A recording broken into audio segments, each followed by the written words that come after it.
안녕하십니까. 전세계 시인 CBN 청취자 여러분, 하나님의 말씀으로 사랑과 행복 전하는 CBN 교과방송의 정수 인사드립니다. 네, 안녕하세요. 한민호입니다. 네, 목사님 오랜만입니다. 네, 목사님 잘 지내셨죠? 우리 청취자분들에게 양해의 말씀을 좀 구해야 되겠는데, 제가 원치 않게 감기에 걸려가지고 그렇지 않아도 목소리가 좋지 못한데 더 좋지 못한 목소리로 인사드리게 돼서 진심으로 죄송한 말씀과 송구스러운 말씀을 드립니다. 목사님은 건강하신가요? 네, 저는 잘 지내고 있습니다. 네, 다행이시네요. 요즘 한국은 이 아침과 저녁으로 너무 추워가지고 온도차가 심해서 감기 걸리기 쉽거든요. 네, 우리 청취자분들 늘 감기 조심하셨으면 좋겠습니다. 건강하시고요. 목사님 이번에 비엔나 학교에서 특별한 음악회를 준비하고 있다는 얘기 들었는데 맞나요? 네, 저희가 음악회를 준비하는데 아마 이 방송이 나갈 때쯤 되면은 이 음악회는 아마 끝났을 것 같습니다. 저희가 11월 2일 날 안식일 저녁 7시에 현지 큰 교회를 빌려서 자선 음악회를 준비하고 있거든요. 네, 어떤 취지의 음악회인가요? 예.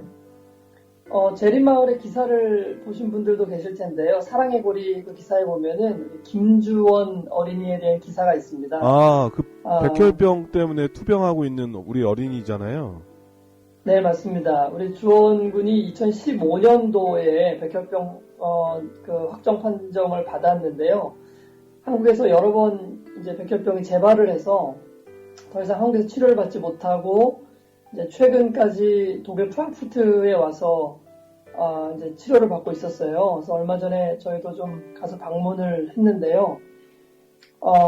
이제 우리 주원 군이 이제 치료받는 모습들을 보면서 우리 비엔나 학교에도 도울 수 있는 방법을 좀 생각하다가 주원 군을 위한 특별한 우리 자선 음악회를 좀 준비하였습니다. 네, 정말 좋은 취지로 하시는데 그 치료하는데도 돈이 막대하게 들어가잖아요, 그렇죠?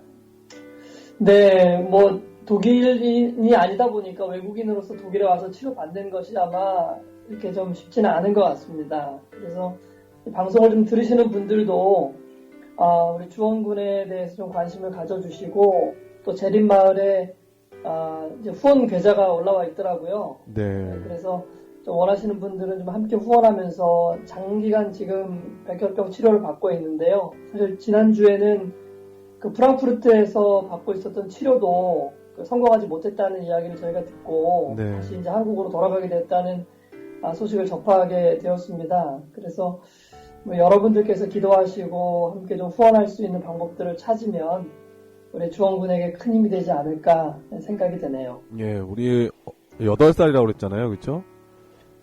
예. 네, 우리 어린 친구가 힘든 병마와 싸우고 있을 때 우리가 기도로 또 여러 가지로 같은 마음으로 응원한다면 이 어렵고 힘든 이 시간을 잘 이겨내지 않을까, 또 우리 하나님께서도 함께 해주시지 않을까 그런 생각이 듭니다. 우리 김주원 군을 돕기를 원하시는 분들은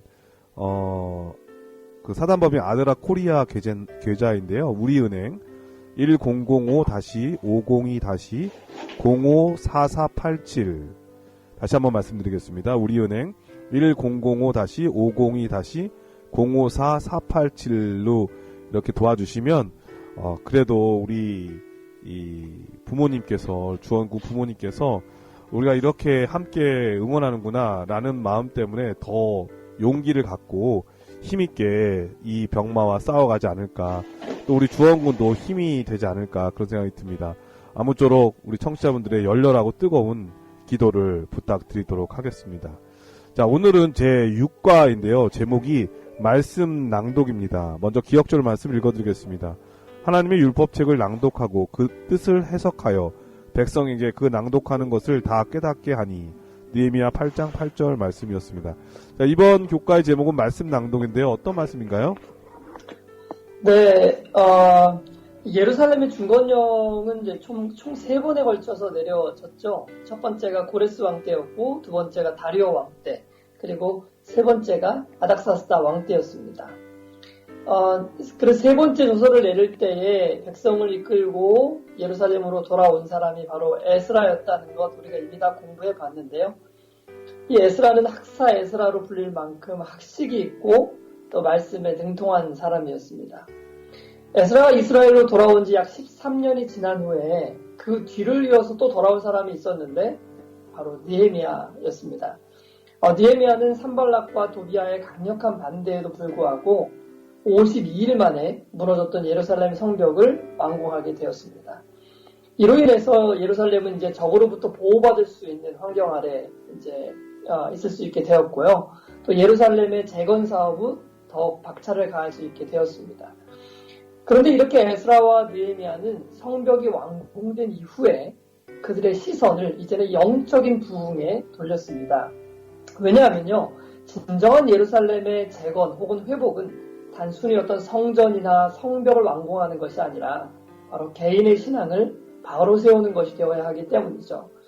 그래서 느헤미야 8장에서 10장에서는요, 그 당시 7월에 열렸던 유대인의 새 절기, 나팔절, 대속절, 초막절의 기간 동안에 어떠한 영적 부흥이 일어났는지를 자세히 기록하고 있습니다. 이 기록들을 통해서 우리는 다시 한번 그 당시 유다 백성들이 저희들의 죄를 자복하고 하나님께 충성하기로 했던 결심들을 살펴볼 수가 있는데요. 에스라와 느헤미야는 어떻게 그렇게 영적 각성을 이끌어낼 수 있을까요? 이번 주 교과를 통해서 함께 공부해 보도록 하겠습니다. 예, 오늘 제목이 말씀 낭독인데 결국 에스라와 느헤미야가 백성들을 깨우치는 가장 중요한 방법은 바로 말씀이었다. 이 말씀을 오늘 해주실 건가 봐요, 그죠? 네, 교과를 마치도록 하겠습니다. 네, 한민호 목사님과 함께 배워보도록 하겠습니다. 말씀에 앞서 찬미 듣고 옵니다. 여기는 말씀의 방송 CBN 코리아입니다.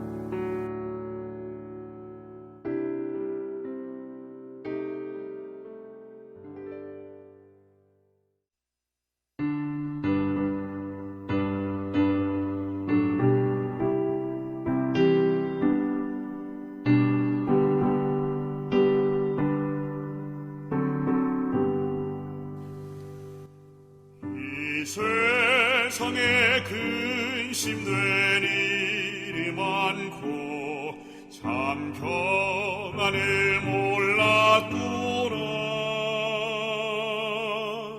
내 주 예수 날 불러오라시니 곧 평안이 쉬리로다. 주 예수의 귀하신 은혜로다. 참 기쁘고 즐겁구나. 그 은혜를 영원히 누리겠네. 곧 평안이 쉬리로다.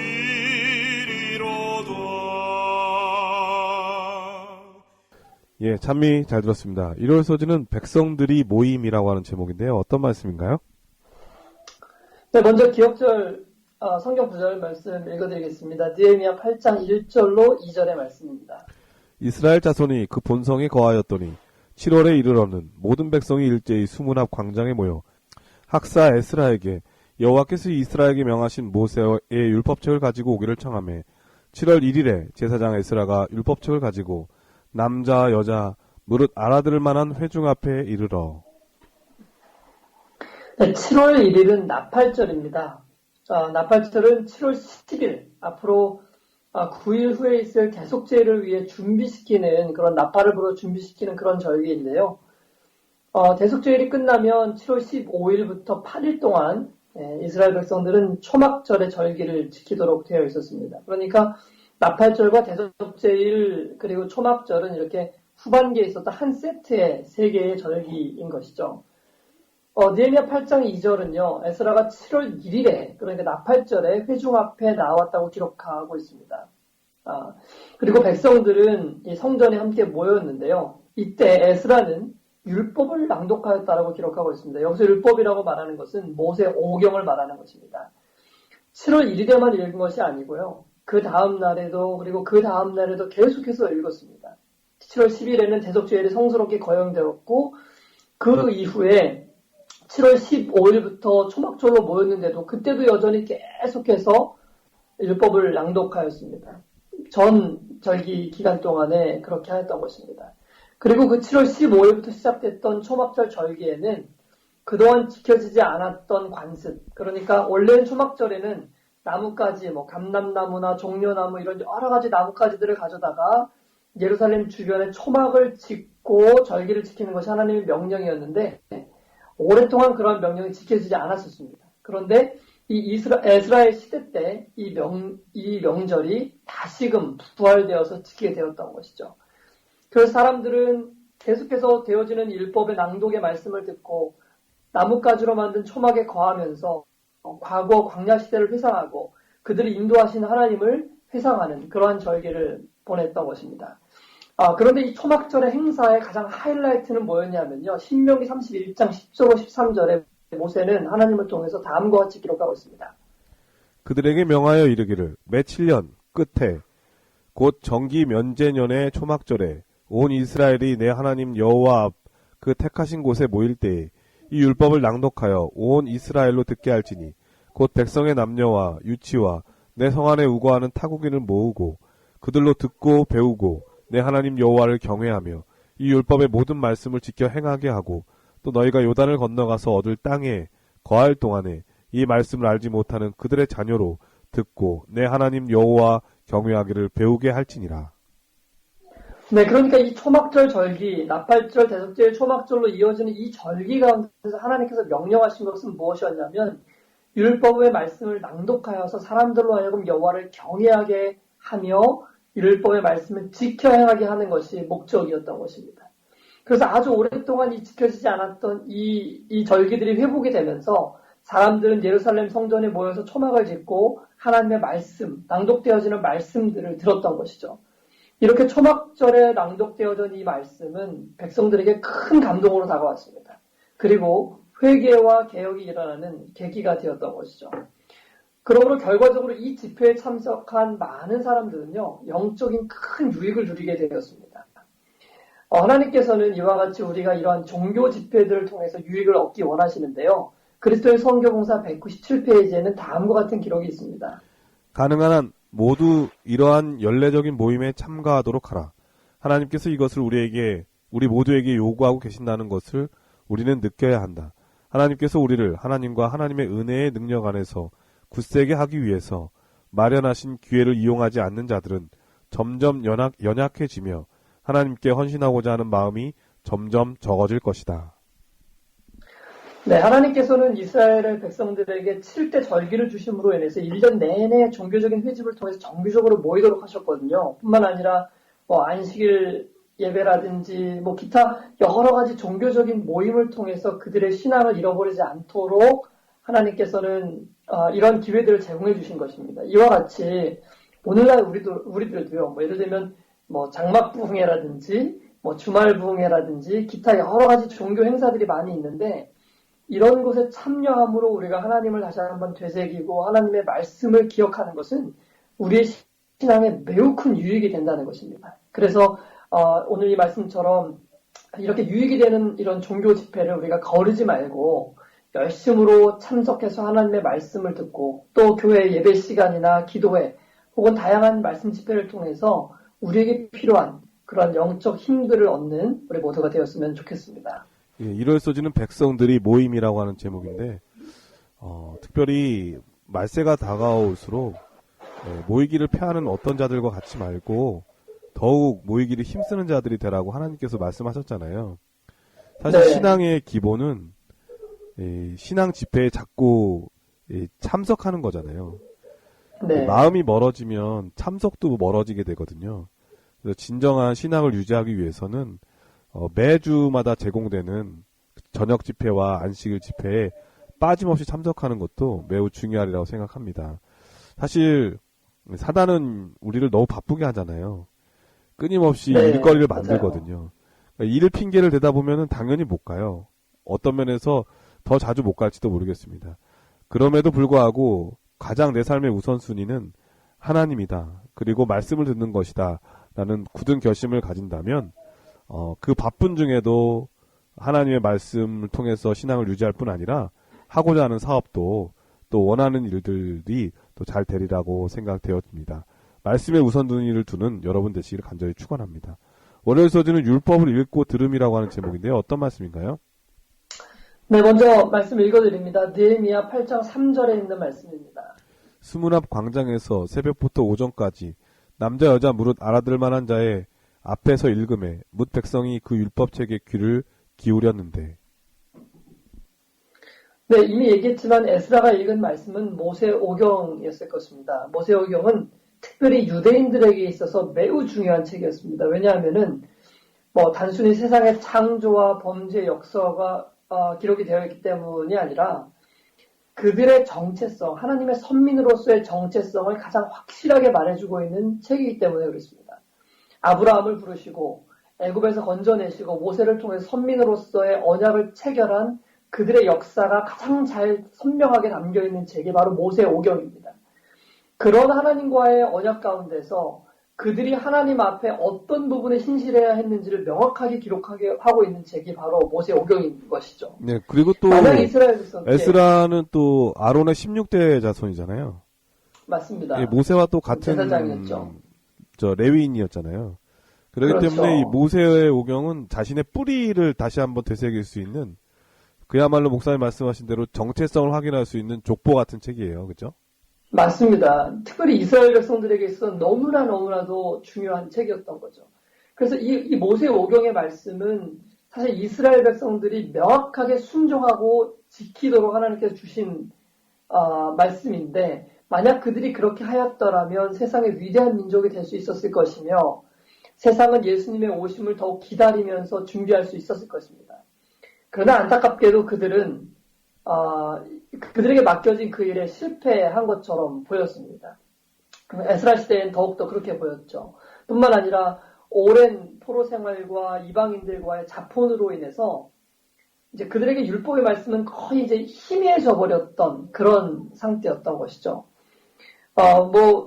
이제 많은 분들이 아시지만 원래 히브리 성경에는 모음이 없잖아요. 히브리어 보면 밑에 점이 있는데 그게 이제 모음인데 나중에 이제 후세대에 와서 찍은 것이라고 그러더라고요. 그러니까 원래 히브리어 성경에는 모음 없이, 그러니까 기역, 니은, 디귿, 리을 이것만 보고 그 뜻을 다 이해할 수 있었습니다. 히브리인들이요. 그러니까 히브리 사람들이 엄청 대단한 거예요. 네. 맞습니다. 그러니까 자음만으로 성경을 다 이해할 수 있다는 것은 그만큼 성경에 대한 지식이 굉장했다는 것이죠. 그런데 또 반대로 그 성경을 아는 지식이 희미해지기 시작하면은 되돌릴 수가 없게 될 가능성이 있는 것입니다. 이제 이 백성들이 바벨론의 포로로 잡혀가면서 오랜 기간의 외국 생활로 인해서 실제로 히브리어를 잃어버린 이 유대인들도 생겨나게 된 경우도 많았고, 또 이제 히브리어를 이제 외국에서 배우다 보니까 히브리어에 대한 왜곡이 이제 발생하는 경우도 많았던 것입니다. 그러므로 모험 없이 자음으로만 되어 있는 이 성경을 가지고 그들이 그 말씀을 옳게 이해하는 것이 점점 힘들어지게 되었을 것입니다. 그래서 에스라는 그러한 백성들의 모든 상태를 다 감안해서 낭독하고 설명할 때 그들이 이해하고 깨달을 수 있는 수준으로 율법을 낭독하고 그 원칙들을 설명해 주었던 것이죠. 자, 그때 그 백성들의 태도는 어땠을까요? 느헤미야 8장 3절에 있는 말씀 다시 한번 읽습니다. 수문 앞 광장에서 새벽부터 오전까지 남자 여자 무릇 알아들 만한 자의 앞에서 읽음에 무 백성이 그 율법책에 귀를 기울였는데. 네, 여기 보면은 뭇 백성이 그 율법책에 귀를 기울였다라고 기록되어 있습니다. 성경의 이 말씀의 표현은요, 이게 굉장히 시기한 표현입니다. 왜냐하면은 이스라엘 백성, 특별히 유대인들, 이스라엘 백성들이 하나님의 말씀에 귀를 기울였던 적이 별로 없거든요.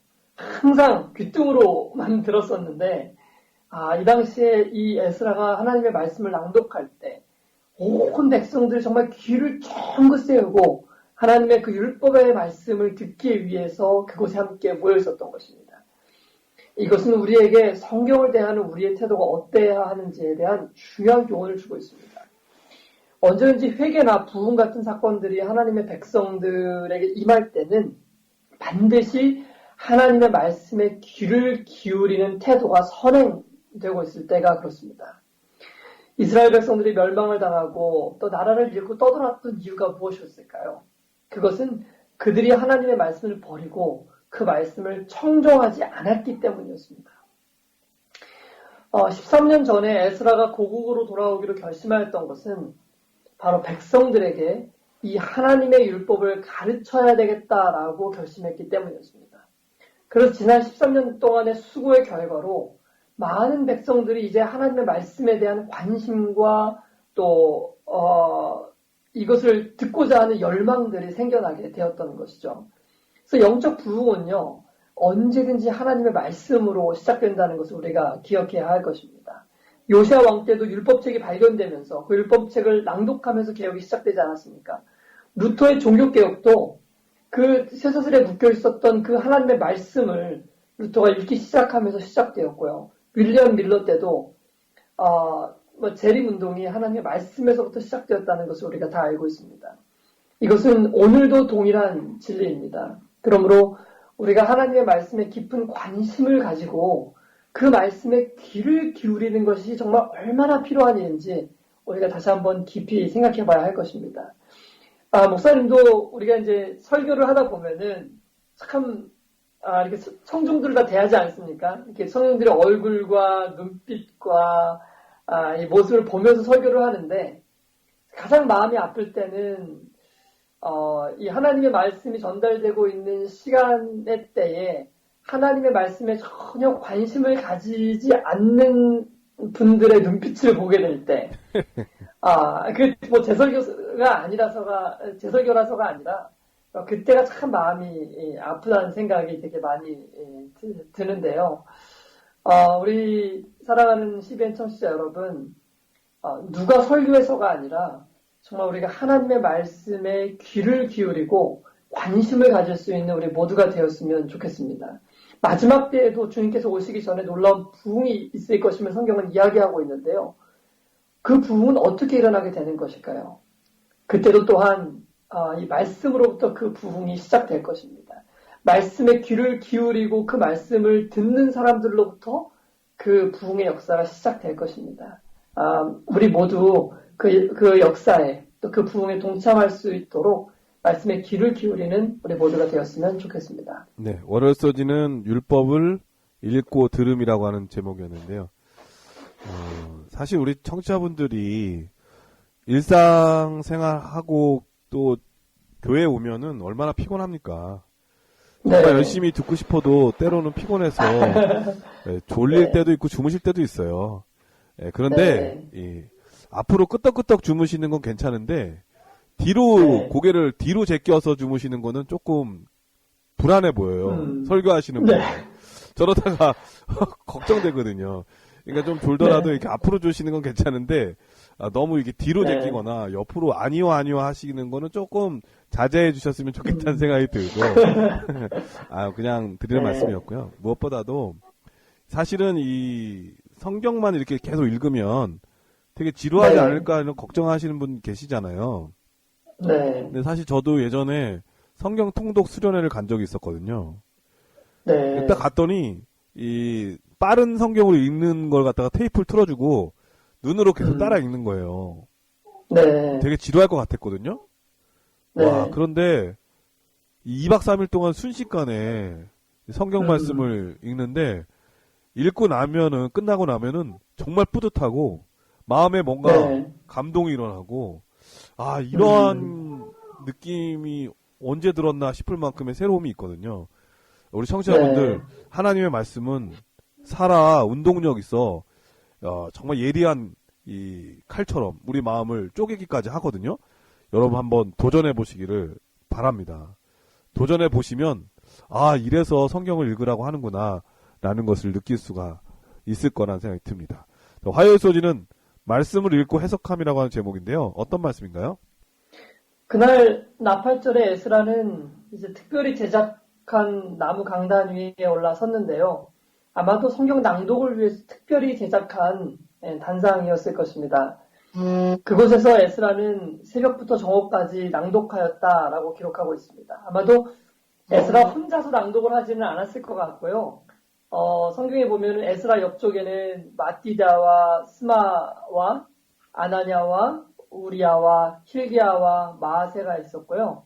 왼쪽에는 부다야와 미사엘과 말기야와 하순과 하스바다나와 스가랴 그리고 무슬람이 있었다라고 기록하고 있습니다. 예, 지금으로 말하면은 성경 낭독의 아나운서들 있죠, 아나운서. 대독자들. 네, 그러니까 네, 아마 혼자 읽지 않고 돌아가면서 계속해서 그 말씀을 읽었을 것으로 생각이 됩니다. 그런데 또 이렇게 말씀을 낭독하는 사람만 있었던 것이 아니고요. 느헤미야 8장 7절로 8절에 보면 다음과 같이 기록을 하고 있습니다. 예스아와 바니와 세레베아와 야민과 아굽과 사부대와 호디아와 마아세야와 그리다와 아사랴와 요사밭과 하난과 블라야와 레위 사람들이 다 그 처소에 섰는 백성에게 율법을 깨닫게 하는데 하나님의 율법책을 낭독하고 그 뜻을 해석하여 백성으로 그 낭독하는 것을 다 깨닫게 하매. 네, 단상 밑에서는 율법의 말씀을 듣고도 이해하지 못하고 깨닫지 못하는 사람들을 위해서 도와줄 수 있는 사람들이 또 준비하고 있었다는 것입니다.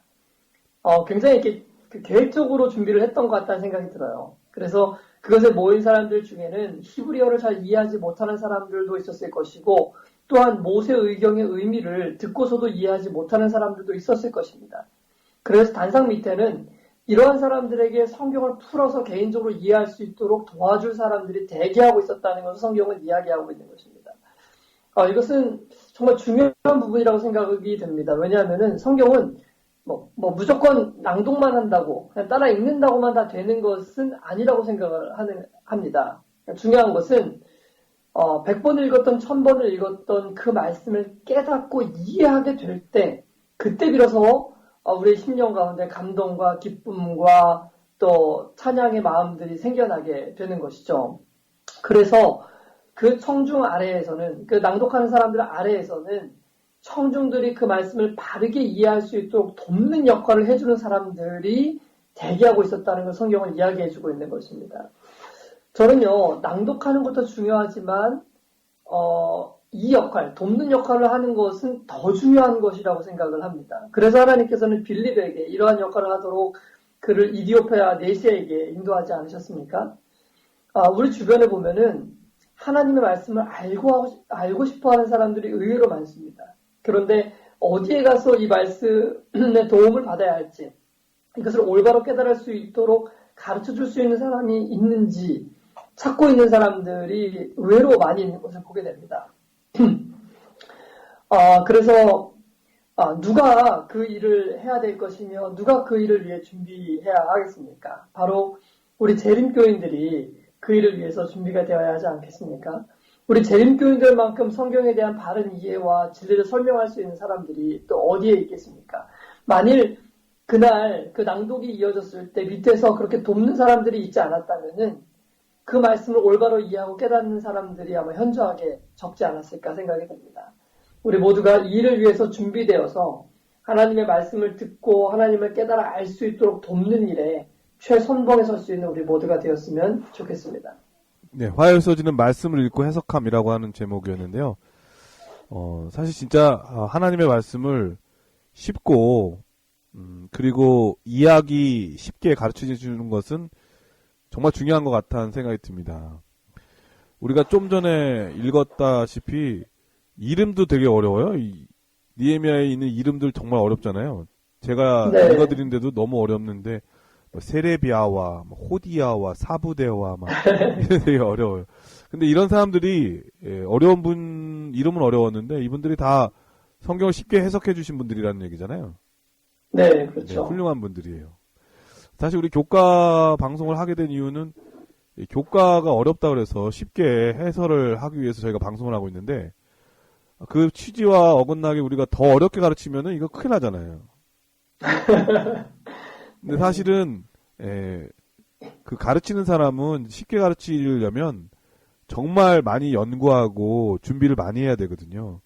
그렇지 못하면은 잘못하다가는 더 어렵게 가르칠 수가 있다는 거죠. 그러므로 우리 교과 방송을 준비하는 우리 강사 목사님들 정말 진심으로 제가 감사드리는데요. 우리 청취자분들도 이 성경을 잘 배워서 이 교사들은 특별히 반생들에게 교과뿐만 아니라 하나님의 말씀을 쉽게 잘 명쾌하게 이해시켜주는 것은 정말 중요하고 그들의 신앙에 있어서도 매우 중요한 길잡이가 되겠다는 생각이 듭니다. 아무쪼록 이 에스라와 느헤미야가 가르쳐줬던 이 방식대로 우리는 성경을 꾸준히 읽고 깨닫고 연구함으로 백성들에게 많은 것을 가르쳐줄 수 있는 좋은 이웃들, 좋은 성도가 되시길 간절히 축원드립니다. 자, 그럼 여기서 찬미한곡 들으시고 계속해서 수요일 목요일 서지를 공부하도록 하겠습니다. 여기는 말씀의 방송 CBN 코리아입니다.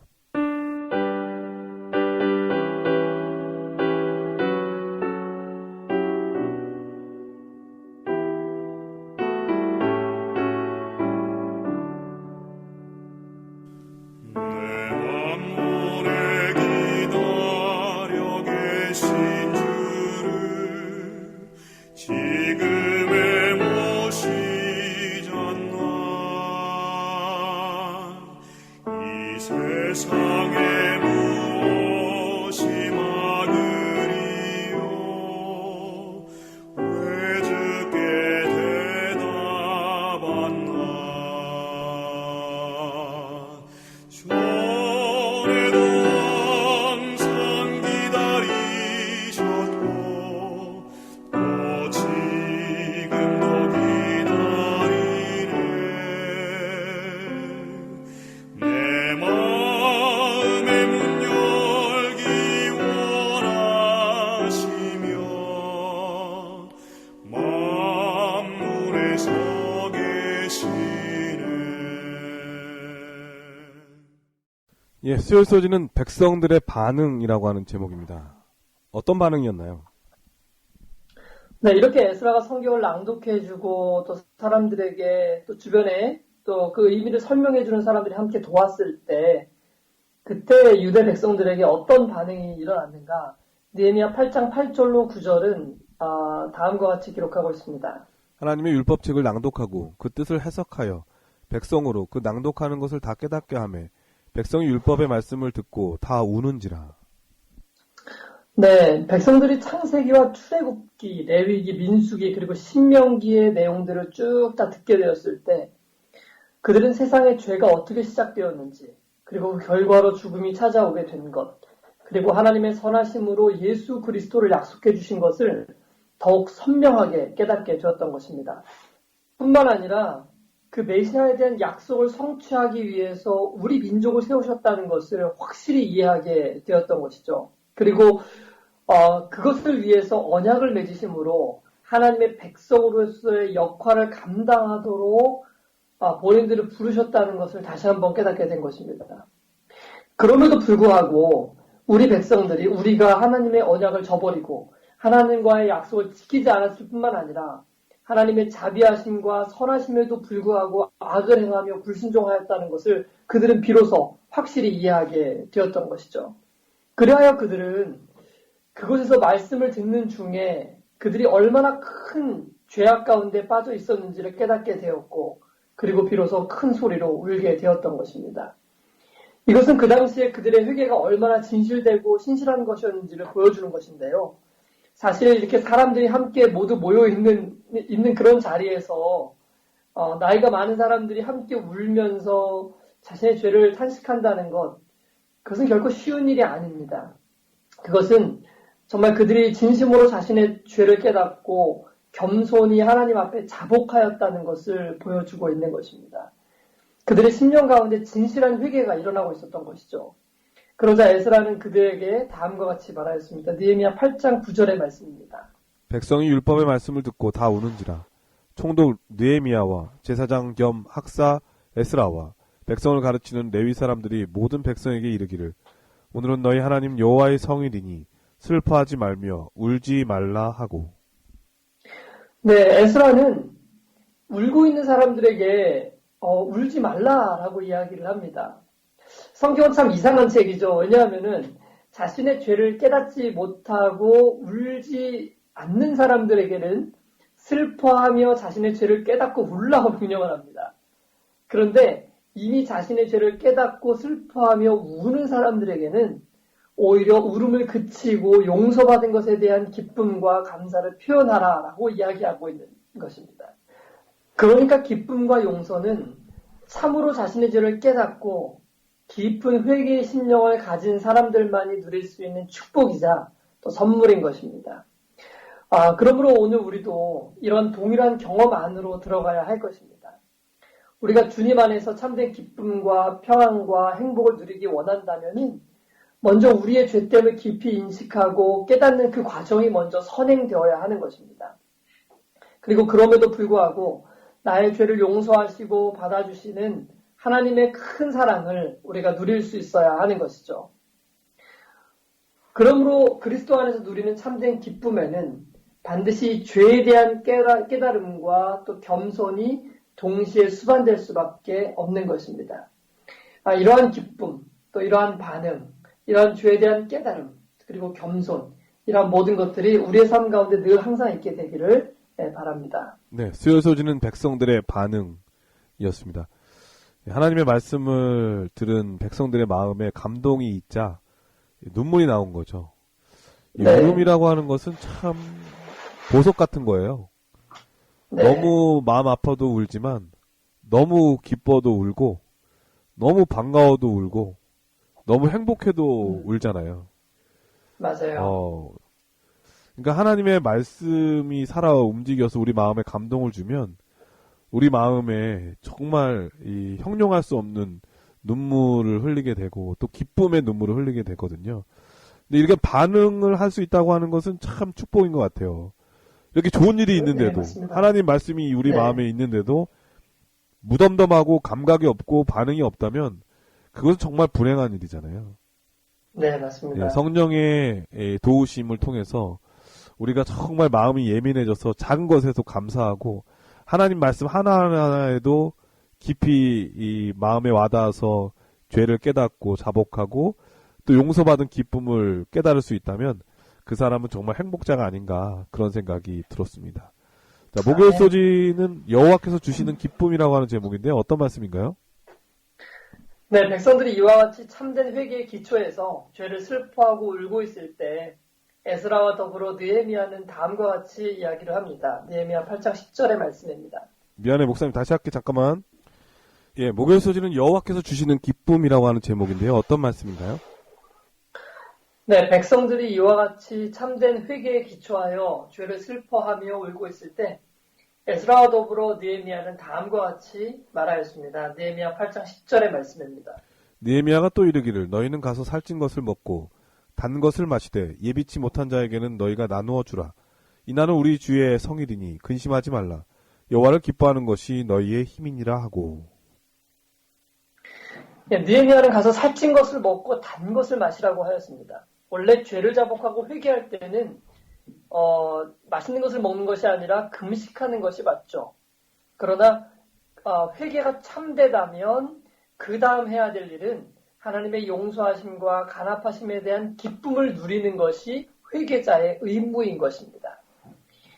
죄를 슬퍼만 하고 금식하면서 부르짖기만 하는 것은 참된 회개가 될 수 없습니다. 왜냐하면 참된 회개라는 것은 죄를 깨닫는 데서 오는 것이 아니라 그 죄를 용서받은 기쁨으로 발생하는 것이 참된 회개이기 때문에 그런 것입니다. 네, 참된 회개의 상징이 침례잖아요. 네. 침례받은 사람이 오늘 이 죄에 대한 회개가 있으니까 집에 가서 금식하라고 하고 돌려보내면 그 네. 침례식이 어떻게 되겠습니까? 끝나고 난 다음에 그렇죠. 오늘은 기쁜 날이니까 살찐 소를 네. 잡고 그리고 시원한 음료를 마시고 함께 즐기자고 이렇게 해야 행복한 것이지 반대로 가서 금식하라고 이렇게 하면 안 되죠. 그러니까 이거에 오늘날에는 매우 중요한 것 같아요. 성도의 교제라고 하는 것이 이 신앙에 얼마나 큰 도움이 되는가를 우리 목사님께서 단적으로 이 느헤미야를 통해서 알려주시는 게 아닌가 이런 생각이 드네요. 네, 맞습니다. 물론 죄를 회개하고 죄를 슬퍼하는 것은 우리가 당연히 해야 되는 일입니다. 우리가 죄를 지었을 때요. 우리에게 죄가 넘쳐나기 때문에요. 그러나 거기에서 멈추는 것은 참된 회개가 아닙니다. 왜냐하면 참된 회개, 즉 심령의 변화는 그 죄를 용서받은 것에 대한 감사와 기쁨으로써 나오게 되는 것이거든요. 그래서 느헤미야는 바로 여호와를 기뻐하는 것이 너희의 힘이니라 라고 말했던 것입니다. 자, 왜 느헤미야는 이렇게 얘기했을까요? 여호와를 기뻐하는 것. 이것은 무엇을 의미하는 것일까요? 이것은 여호와 하나님의 자비하심과 용서를 깨달은 사람이라는 것을 의미하는 것입니다. 그러니까 여호와를 기뻐한다는 것은 하나님의 자비하심과 용서를 깨닫는 것은 이라는 의미인 것입니다. 유다 백성들의 그 엄청난 죄악과 범죄와 반역에도 불구하고 하나님께서는 그들을 완전히 버리지 않으셨습니다. 오히려 하나님께서는 그들의 죄를 용서하시고 그들을 회복시키셨으며 다시 본국으로 돌아오게 하셨습니다. 이러한 자신들의 죄를 깨달은 사람들은 저희 죄에도 불구하고 그들을 버리지 않으시고 여전히 용서와 자비와 사랑을 베푸신 하나님의 크신 사랑에 깊은 감사를 드리도록 초청되었던 것입니다. 느헤미야는 이러한 용서가 삶에 얼마나 큰 기쁨이 되는지를 잘 알고 있었던 것이죠. 우리가 하나님을 사랑하고 그분의 선하심을 깨닫게 될 때 그것이 우리에게 큰 기쁨이 되고 삶의 동력이 된다는 것을 느헤미야는 잘 알고 있었던 것입니다. 성경에는 이러한 하나님의 용서와 자비하심을 깨달은 사람들의 이야기로 가득 차 있습니다. 물동이를 던지고 사람들에게 달려갔던 사마리아 여인, 사람들에게서 탈취하는 것에 내비를 갚겠다고 선언했던 삭개오, 예수님의 발에 비싼 향유를 부었던 마리아, 이 모두는 예수님의 용서를 경험한 사람들이었습니다. 그 용서와 사랑은 참으로 말할 수 없는 기쁨과 행복을 그들로 하여금 누리게 하였고 그들은 삶이 너무나 행복하고 만족스러워서 물동이도 집어던지고 또 자신의 재산도 나누어 주며 비싼 향유도 예수님의 발에 부을 만큼 그들에게는 참된 기쁨과 만족이 그 삶을 장악하였던 것이죠. 느헤미야는 이러한 경험을 여호와를 기뻐하는 것이 너희의 힘이 된다라고 표현하였던 것입니다.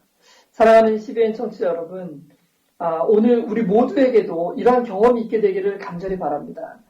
정말 예수 그리스도로 인하여 우리의 죄가 용서받고 예수님께서 우리를 위해 어떻게 십자가에 달려 돌아가셨는지를 우리가 분명히 깨닫고 이해하게 될 때 우리의 죄를 아낌없이 그분께 가지고 가서 이미 용서하신 그분의 사랑과 은혜를 경험하게 될 때 우리는 그분이 여호와를 기뻐하는 것이, 여호와께 감사하는 것이 우리에게 얼마나 큰 힘이 되고 우리의 삶의 동력이 되는지를 깨닫게 될 것입니다.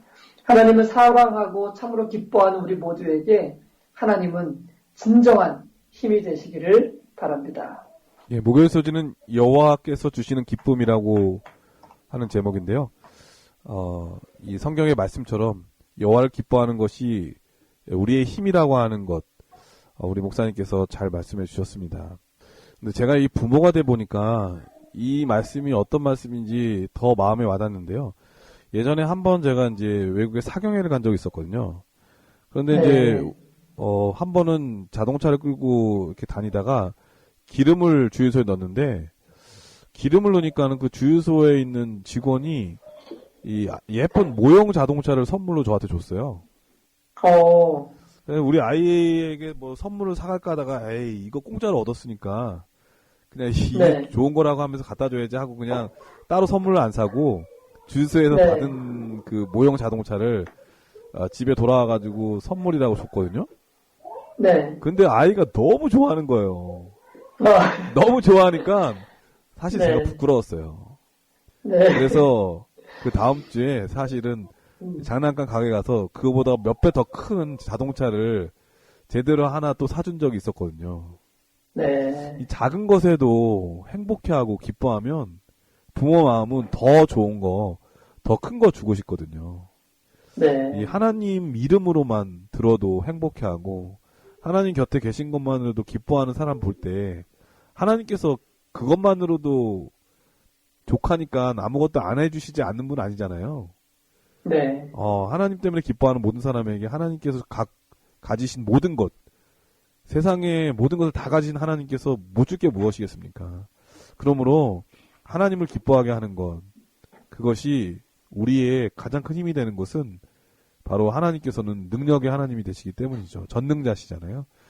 그러므로 오늘 목사님 말씀처럼 항상 기뻐하는 여러분 되셨으면 좋겠고 하나님을 믿는 그 신앙이 우리에게 얼마나 큰 특권인가 새삼 느끼면서 행복해하며 살아가게 되길 간절히 바랍니다.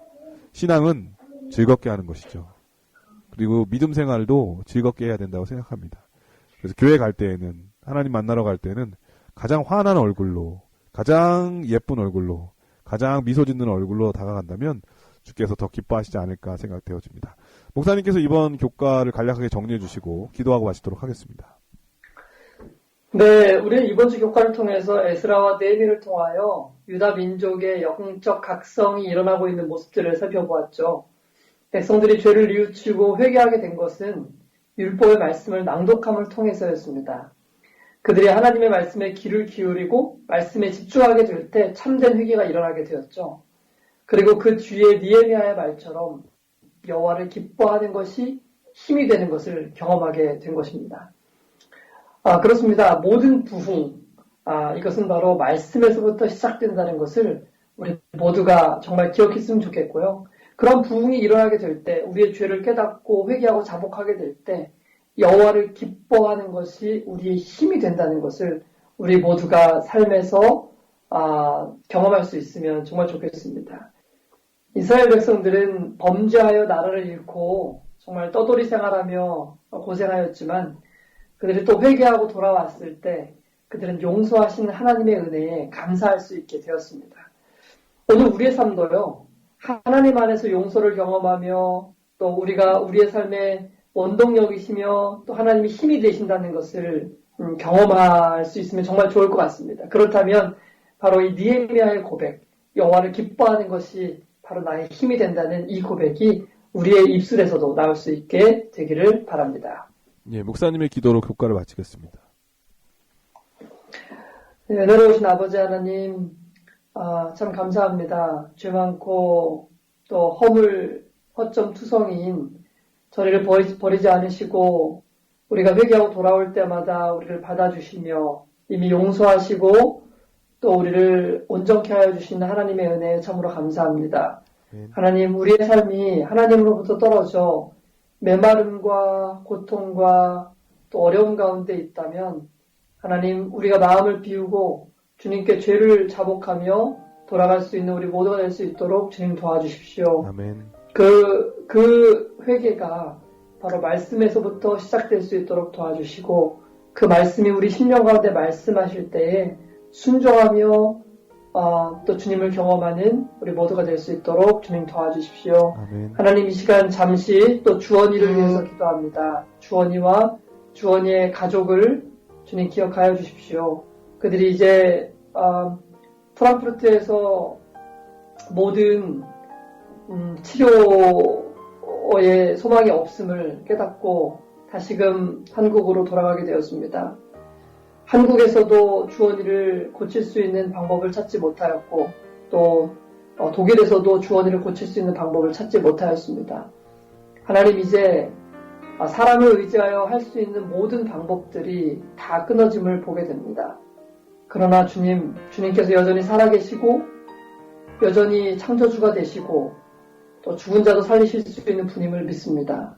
하나님, 주님의 시간과 때가 언제인지는 모르지만 주님께서 우리 주원이를 회복케 하여 주시고 주님께서 주원이를 건강케 하시는 모습을 보면서 사람이 할 수 없는 그것을 주님께서 행하실 수 있는 분이라는 것을 우리 모두가 바라보고 주님을 찬양하며 영광을 돌릴 수 있도록 주님 인도하여 주십시오. 아멘. 주원이의 또 부모님들에게 힘을 주시고 용기 잃지 않고 하나님을 신뢰하면서 끝까지 포기하지 않고 전진하는 가족들 될 수 있도록 도와주시고 또 주원이는 비록 어리지만 이런 과정 가운데서 역사하시는 하나님의 능력을 보고 훗날 하나님을 위해서 크게 사용될 수 있는 또 주의 아름다운 종으로 성장해 갈 수 있도록 주님 도와주십시오.